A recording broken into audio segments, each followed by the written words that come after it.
আসসালামু আলাইকুম, সবাইকে স্বাগত জানাচ্ছি গ্লোবাল ভিউসে। আপনাদের সঙ্গে আছি আমি ফাহাদিয়া মিতু। আজ জানাবো আন্তর্জাতিক গণমাধ্যমে আলোচিত সংবাদ ও বিশ্লেষণ। ফিলিস্তিনের গাজায় যুদ্ধবিরতির দ্বিতীয় ধাপ নিয়ে যখন নিবিড় আলোচনার কথা, তখন গাজা থেকে ফিলিস্তিনিদের সরাতে প্রয়োজনে সেনা পাঠানোর কথা বলেছেন মার্কিন প্রেসিডেন্ট।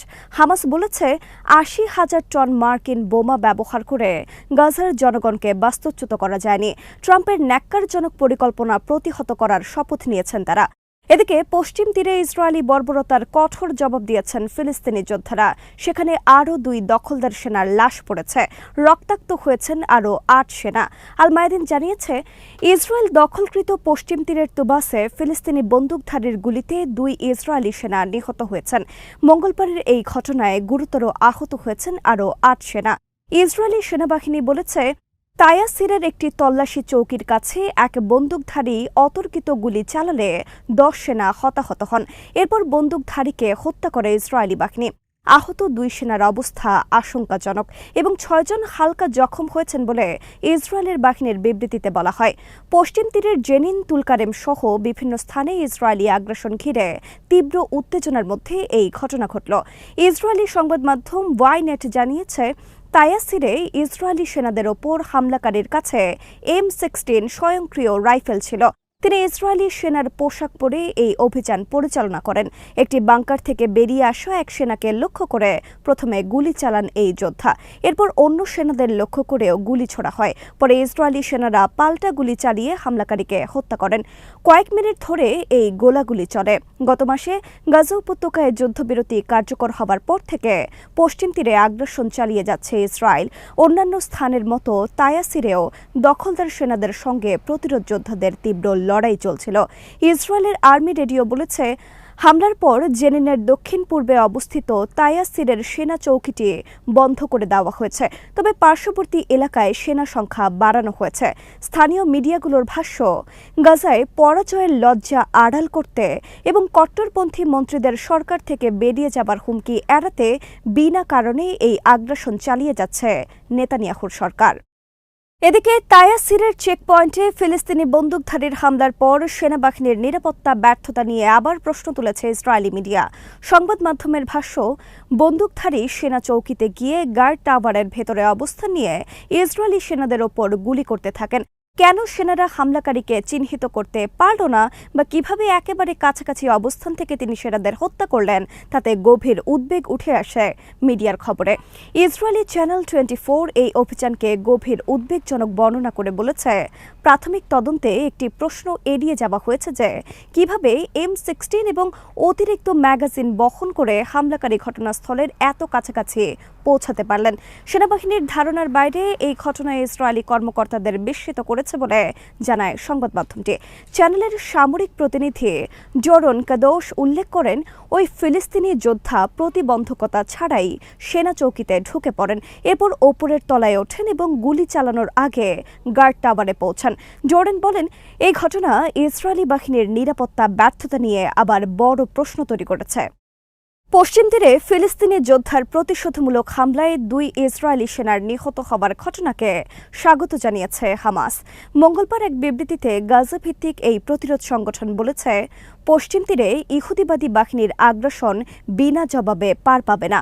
পশ্চিম তীরের জেনিন তুলকারেম ও তুবাস সহ বিভিন্ন স্থানে ২ সপ্তাহেরও বেশি সময় ধরে তাণ্ডব চালাচ্ছে ইহুদিবাদী বাহিনী। তাদের হামলায় জানুয়ারি মাসের শুরু থেকে এই পর্যন্ত অন্তত ৭০ ফিলিস্তিনি নিহত ও শত শত মানুষ আহত হয়েছেন। হামাসের বিবৃতিতে বলা হয়েছে, এই ধরনের অপরাধযজ্ঞ চালিয়ে ফিলিস্তিনি জনগণ প্রতিরোধের ফাটল ধরানো যাবে না। জাতিসংঘের বিশেষজ্ঞরা সতর্ক করে দিয়ে বলেছেন, ইসরায়েল তার জাতিগত শুদ্ধি অভিযানকে গাজা থেকে পশ্চিম তীরে সরিয়ে নিয়েছে বলে মনে করা হচ্ছে। ফিলিস্তিনি স্বশাসন কর্তৃপক্ষের পররাষ্ট্র মন্ত্রণালয়ও মঙ্গলবার বলেছে, ইসরায়েলি সেনারা পশ্চিম তীরের বিভিন্ন শহর ও গ্রামের অধিবাসীদেরকে প্রথমে অস্ত্রের মুখে জিম্মি করে বাড়িঘর থেকে বিতাড়ন করছে, এরপর গোটা আবাসিক এলাকাকে বোমা মেরে ধ্বংস করে দিচ্ছে। ওই মন্ত্রণালয় আরও বলেছে, পশ্চিম তীরকে ইসরায়েলি ভূখণ্ডের অন্তর্ভুক্ত করার সুদূর প্রসারী চক্রান্তের অংশ হিসেবে ফিলিস্তিনিদেরকে গণহারে বাস্তুচ্যুত করা হচ্ছে। এই ঘটনাকে আন্তর্জাতিক আইন, আন্তর্জাতিক মানবিক আইন ও জেনেভা কনভেনশনের সুস্পষ্ট লঙ্ঘন বলে অভিহিত করেছে ফিলিস্তিনের পররাষ্ট্র মন্ত্রণালয়। ফিলিস্তিনের অবরুদ্ধ গাজা উপত্যকা নিজেদের নিয়ন্ত্রণে নেবার ঘোষণা দিয়েছেন মার্কিন প্রেসিডেন্ট ডোনাল্ড ট্রাম্প। গাজার বাইরে ফিলিস্তিনিদের স্থায়ী পুনর্বাসনের ইঙ্গিত দেবার পর মঙ্গলবার ইসরায়েলি প্রধানমন্ত্রী বেনিয়ামিন নেতানিয়াহুর সঙ্গে এক সংবাদ সম্মেলনে তিনি এই ঘোষণা দেন। প্রয়োজনে গাজায় মার্কিন সেনা পাঠানোর কথাও বলেন মার্কিন প্রেসিডেন্ট। ট্রাম্প বলেন, আমরা গাজার নিয়ন্ত্রণ নেব এবং সেখানকার সমস্ত বিপজ্জনক অবিস্ফোরিত বোমা এবং অন্যান্য অস্ত্র নিষ্ক্রিয় করব, ভূখণ্ডটি সমতল করব এবং সেখানে এমন অর্থনৈতিক উন্নয়ন করব যা ওই এলাকার মানুষের জন্য প্রচুর চাকরি এবং আবাসন সৃষ্টি করবে। যুক্তরাষ্ট্র সেখানে সেনা পাঠাবে কিনা জানতে চাইলে তিনি জবাব দেন, যদি প্রয়োজন হয় আমরা তা করব। ট্রাম্প বলেন, আমরা সেই অংশটি দখল করতে যাচ্ছি, আমরা এর উন্নয়ন করতে যাচ্ছি, হাজার হাজার কর্মসংস্থান তৈরি করতে যাচ্ছে এবং এটি এমন কিছু হবে যা নিয়ে পুরো মধ্যপ্রাচ্য গর্ববোধ করবে। ট্রাম্প আরও বলেন, তিনি গাজার দীর্ঘমেয়াদী মালিক হিসেবে যুক্তরাষ্ট্রকে দেখেন। তার ভাষায়, আমি অনেক মাস ধরে এটি খুব ঘনিষ্ঠভাবে অধ্যয়ন করেছি, আমি এটিকে প্রতিটি আঙ্গিক থেকে দেখেছি। এটি খুব বিপজ্জনক জায়গা এবং দিন দিন জায়গাটি আরও খারাপ হতে চলেছে। এ অবস্থায় যুক্তরাষ্ট্র মধ্যপ্রাচ্যে স্থিতিশীলতা ও শান্তি আনতে সাহায্য করতে পারে এবং আমরা তা করব। ইসরায়েল ফিলিস্তিন সমস্যার দ্বিরাষ্ট্রভিত্তিক সমাধানকে সমর্থন করেন কিনা এমন প্রশ্নের জবাবে ট্রাম্প বলেন, এর অর্থ দুই রাষ্ট্রও নয়, এক রাষ্ট্রও নয়। এর মানে হলো আমরা মানুষের জীবনে সুযোগ এনে দিতে চাই যারা জীবনে কখনো সুযোগ পাননি, কারণ গাজা উপত্যকা সেখানে বসবাসকারী মানুষের জন্য একটি নরকে পরিণত হয়েছে। ফিলিস্তিনিরা চলে গেলে গাজায় কারা বসবাস করবেন এমন প্রশ্নের জবাবে ট্রাম্প বলেন, বিশ্বের মানুষ, আমি মনে করি আপনি এটিকে একটি আন্তর্জাতিক অবিশ্বাস্য জায়গায় পরিণত করতে পারেন। আমি মনে করি গাজা উপত্যকার সম্ভাবনা অবিশ্বাস্য। আমি মনে করি সমগ্র বিশ্ব, সারা বিশ্বের প্রতিনিধিরা সেখানে থাকবেন এবং তারা সেখানে বাস করবেন, সঙ্গে ফিলিস্তিনিরাও বাস করবেন। সংবাদ সম্মেলনে নেতানিয়াহু বলেন, আমরা যেমনটা আলোচনা করেছি, আমাদের ভবিষ্যৎ সুরক্ষিত করতে হবে এবং মধ্যপ্রাচ্যে শান্তি আনতে আমাদের কাজ শেষ করতে হবে। ইসরায়েলকে নিশ্চিত করতে হবে যে গাজা আর কখনো ইসরায়েলের জন্য হুমকি হয়ে উঠবে না।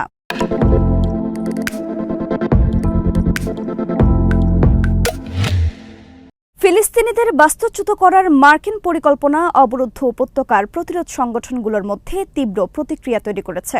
ট্রাম্পের বক্তব্যকে বর্ণবাদী আখ্যা দিয়ে হামাস এক বিবৃতিতে বলেছে, এটি ফিলিস্তিনিদের অধিকার অঙ্গীকার করার একটি নির্লজ্জ প্রচেষ্টা। সংগঠনটি বলেছে, গাজা থেকে ফিলিস্তিনিদের বাস্তুচ্যুত করাই ছিল ইসরায়েলি আগ্রাসনের মূল লক্ষ্য। ট্রাম্পের এই ধারণাকে পশ্চিম এশিয়া অঞ্চলে বিশৃঙ্খলা সৃষ্টির রেসিপি বলে বিবৃতিতে উল্লেখ করা হয়। হামাস নেতা সামি আবু জোহরি এক বিবৃতিতে বলেন, গাজার জনগণ এই পরিকল্পনা বাস্তবায়ন হতে দেবে না। তিনি বলেন, এখন প্রয়োজন আমাদের জনগণের বিরুদ্ধে ইসরায়েলি আগ্রাসনের অবসান, তাদের নিজস্ব ভূমি থেকে বহিষ্কার করা নয়।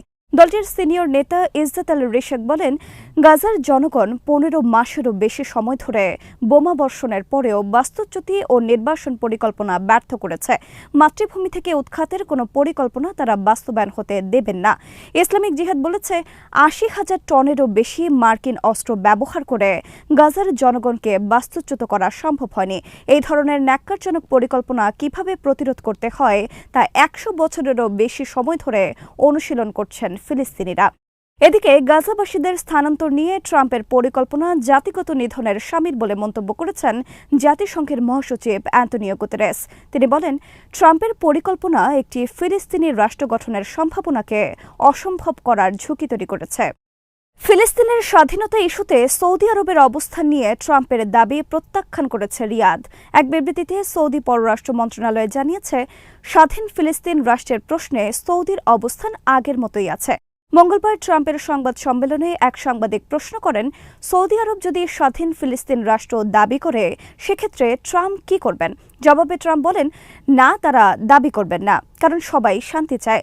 নিকট ভবিষ্যতে সৌদির সঙ্গে ইসরায়েলের সম্পর্ক স্বাভাবিক হবে এমন ইঙ্গিত দিয়ে ট্রাম্প বলেন, ইসরায়েলের সঙ্গে আমাদের একজন সঠিক নেতা রয়েছেন, তিনিও শান্তি চান। ট্রাম্পের এই বক্তব্যের কিছুক্ষণের মধ্যে বিবৃতি দিয়ে এই ইস্যুতে নিজেদের অবস্থান স্পষ্ট করে সৌদি পররাষ্ট্র মন্ত্রণালয়। বিবৃতিতে বলা হয়, স্বাধীন ফিলিস্তিন রাষ্ট্র ইস্যুতে সৌদির যেই অবস্থান তা দৃঢ় এবং অবিচল। কোনো অবস্থাতেই এর পরিবর্তন ঘটবে না এবং কোনোভাবে এখানে আপোস করবে না রিয়াদ। কাতারের রাজধানী দোহায় গাজা যুদ্ধবিরতির দ্বিতীয় ধাপ নিয়ে আন্তর্জাতিক মধ্যস্থতাকারীদের সঙ্গে আলোচনা শুরু হয়েছে বলে জানিয়েছে হামাস। হামাসের অন্যতম মুখপাত্র আব্দুল লতিফ আল কানো মঙ্গলবার এই খবর জানিয়ে বলেছেন, দ্বিতীয় ধাপের আলোচনা হবে মূলত গাজাবাসীর জন্য আশ্রয়, ত্রাণ সাহায্য ও পুনর্নির্মাণ প্রক্রিয়া নিয়ে। তেল আবিব যুদ্ধবিরতি চুক্তির মানবিক দিকগুলো বাস্তবায়নে গড়িমসি করছে বলেও তিনি অভিযোগ করেন। কানো বলেন, গাজাবাসীর জন্য জরুরি ভিত্তিতে আশ্রয় ও মানবিক ত্রাণ পাঠানো দরকার, যাতে বাধা দেওয়ার কোনো অধিকার ইসরায়েলের নেই। গাজা উপত্যকায় গত ১৯ জানুয়ারি থেকে কার্যকর হওয়া যুদ্ধবিরতির প্রথম ধাপে ৩৩ ইহুদিবাদী পণবন্দির মুক্তির বিনিময়ে মাত্র ২,০০০ ফিলিস্তিনি বন্দির মুক্তি পাওয়ার কথা।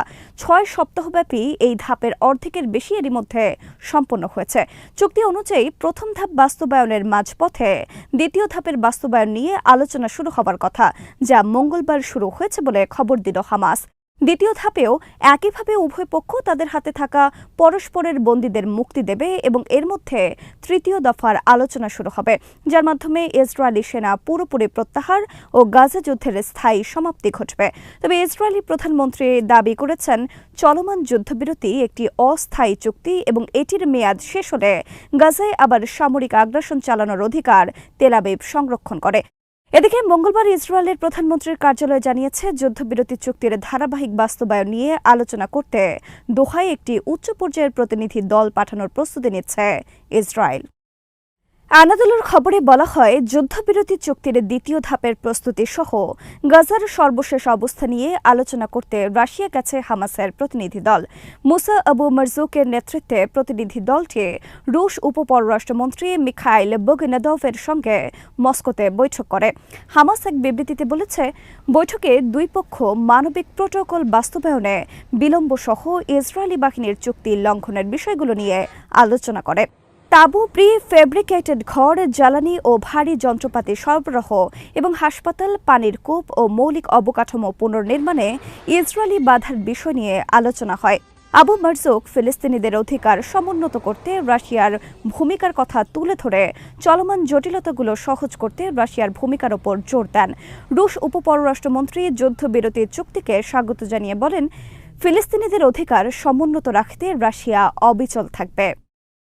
তুরস্কের প্রেসিডেন্ট রিসেপ তাইয়েপ এরদোয়ানের সঙ্গে মঙ্গলবার আঙ্কারায় বৈঠক করেছেন সিরিয়ার অন্তর্বর্তী সরকারের প্রেসিডেন্ট আহমেদ আল শারা। স্বৈরশাসক বাশার আল আসাদকে হটিয়ে ক্ষমতায় আসার পর সাবেক এই বিদ্রোহী নেতা দ্বিতীয়বারের মতো বিদেশ সফরে তুরস্কে যান।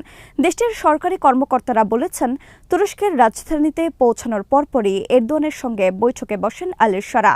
বিমানবন্দরের ফুটেজে দেখা যায়, তুরস্কের একটি সরকারি বিমানে করে সৌদি আরব থেকে আঙ্কারার বিমানবন্দরে পৌঁছান সিরিয়ার প্রেসিডেন্ট।